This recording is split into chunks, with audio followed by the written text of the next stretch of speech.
Ons gesels nog oor vervulling en vandag se gaan juist oor doelgerigte werk. Soms hoor mense die uitdrukking, jy moet net jou passie volg. En dit klink baie belovend en baie lekker. En dit is mos nou lekker om jou passie te kan volg. Die gedagte is dan, as jy dit doen, dan gaan jy suksesvol wees, jy gaan vervulling ervaar. Tog weet ons almal in die praktyk, dat daar dele van ons werk is, waaroor ons alles behalwe passievol is. Maar jy doen dit. Iemand is byvoorbeeld passievol oor klassieke musiek, maar kan nie eens 'n instrument bespeel of 'n resensie daaroor skryf nie. Daar's baie meer kante aan hierdie saak.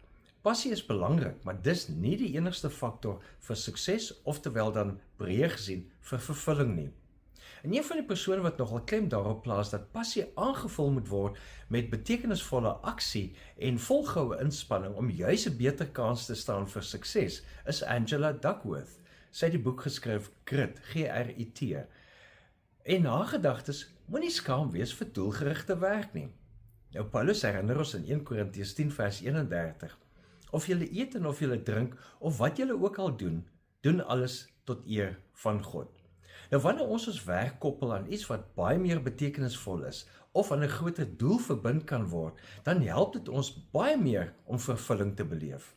As ons werk gebruik om God te eer, selfs iets so eenvoudig soos om met 'n graaf te spit in die tuin of iemand te bedien, dan word die kleinste taakie vir ons 'n bron van vreugde en vervulling. Dit is nie elke dag vir my maklik om 'n dagstukkie te skryf of 'n video op te neem nie. En wanneer ek egter daarmee begin en besef, ek verheerlik God daarmee, ek raak mense se lewens betekenisvol daarmee aan, dan voel ek baie meer vervuld.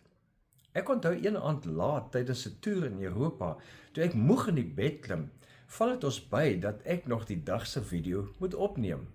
Moedeloos trek ek aan, want ek het regtig op daai oomblik nie lus gevoel daarvoor nie. En tog aardig, nadat ek dit gedoen het, het ek die goedvoel van vervulling ervaar.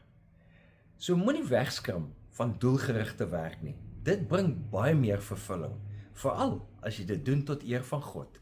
Leef geïnspireerd.